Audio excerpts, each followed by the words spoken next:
Tiga. Assalamualaikum warahmatullahi wabarakatuh. Kami dari kelompok 5 akan mempresentasikan hasil diskusi kami yang berjudul yaitu ionometri. Sebelumnya, perkenalkan saya sendiri Nihayatul Fatimah bersama rekan saya yaitu Ibnu, Rizky, Yolanda, Zahra, dan Marwa.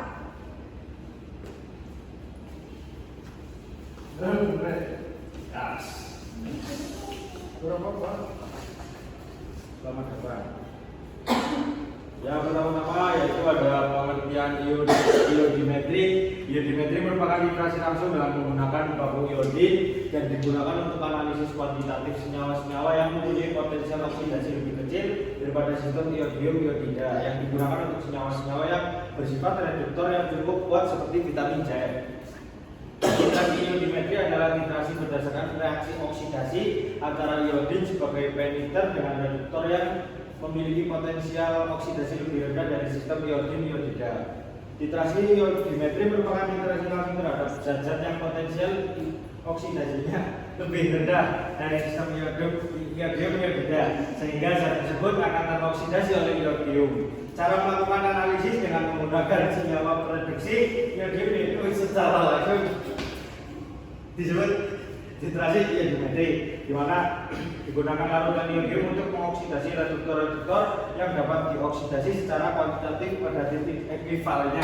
Dan ada literatur yang bernama Asma 2018. Selanjutnya dibacakan oleh rekan saya Mas Ibnu Sabi. Ionometri termasuk ke dalam yang pertama termasuk dalam reaksi Redox, yang kedua termasuk dalam oksimetri, yang ketiga metode secara langsung, yang keempat sebagai titran menggunakan iodium, yang kelima digunakan indikator kanji pada awal titrasi. Selanjutnya ada prinsip ionometri, yaitu titrasi langsung yang menggunakan penetrasi iodium 2 untuk menetapkan kadar reduktor yang akan digunakan ditetapkan kadarnya yang langsung dititrasi dengan larutan iodium. Contohnya vitamin C, tiosulfat, arsenit, sulfit, stibum, timat, dan peroksianida. Selanjutnya akan dibacakan oleh Mbak. Metode titrasi dalam iodida dibagi menjadi dua bagian, yaitu titrasi yang dilakukan untuk zat-zat dengan oksidasi potensial yang lebih rendah dari sistem iodium-iodida. Di sini digunakan larutan baku iodium. Metode ini dinamakan metode titrasi langsung atau ionometri. Yang kedua itu titrasi yang dilakukan untuk zat-zat dengan oksidasi potensial yang lebih besar dari sistem iodium-iodida. Zat-zat ini akan mengoksidasi iodida dengan membebaskan iodium. Iodium yang bebas dititrasi dengan larutan baku natrium tiosulfat. Metode ini dinamakan metode titrasi tidak langsung atau ionometri. Aplikasi titrasi ionometri dan ionometri dalam bidang farmasi. Dalam Farmakope Indonesia, titrasi ionometri digunakan untuk menetapkan kadar obat-obatan. Salah satu contohnya adalah untuk menetapkan kadar asam askorbat atau vitamin C, natrium askorbat, metampion antalgin, serta natrium tiosulfat dan sediaan injeksinya.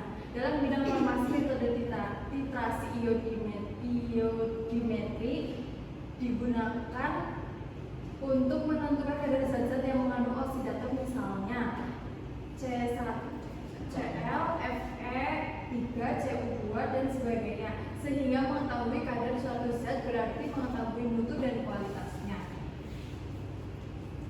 Yang selanjutnya adalah kelebihan ionometri. Ionometri memiliki beberapa kelebihan antara lain. Yang pertama, metode yang relatif mudah dan cepat. Ionometri adalah metode analisis kimia yang relatif mudah dan cepat. Yang kedua, biaya yang relatif rendah.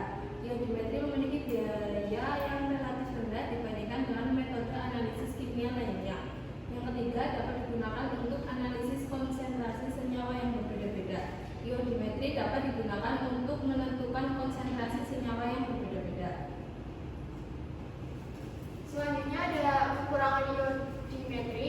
Ionometri juga memiliki beberapa kekurangan, antara lain yang pertama, metode yang bidang spesifik untuk senyawa yang akan diukur sehingga dapat dipengaruhi oleh faktor-faktor lain. Yang kedua dapat dipengaruhi oleh faktor-faktor lain yaitu iodimetri dapat dipengaruhi oleh faktor-faktor lain seperti suhu, pH, dan kehadiran senyawa lain.